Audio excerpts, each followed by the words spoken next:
18/3/2024 રોજ અને 22/5/2025 રોજ માન્ય ગૃહમંત્રી અને ડીજીપીને પત્ર લખીને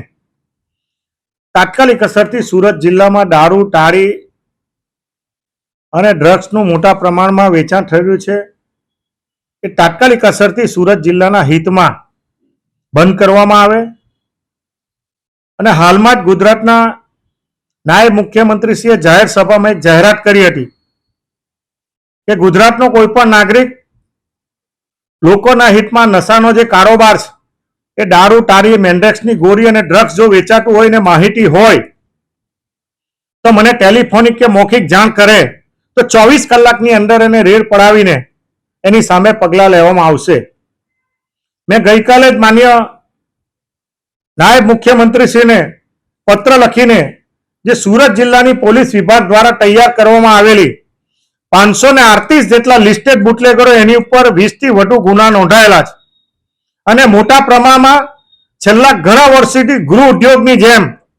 આ પોલીસ વાળા આ બુટલેગરો દારૂ વેચી રહ્યા છે. તમે કલ્પના કરો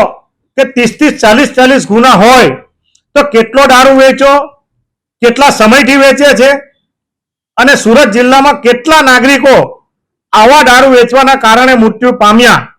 આ સમગ્ર બાબતની માહિતી મેં પત્ર લખીને સુરત જિલ્લાના લોકોના હિતમાં તાત્કાલિક અસરથી પગલાં લેવાય અને સમગ્ર બાબતમાં આજે પણ ગામડે ગામડે તાલુકાએ દારૂ, મેન્ડ્રેક્સની ગોળી અને તાળી વેચાઈ રહી છે તો પોલીસ વિભાગના જે ભ્રષ્ટાચાર અધિકારીઓ છે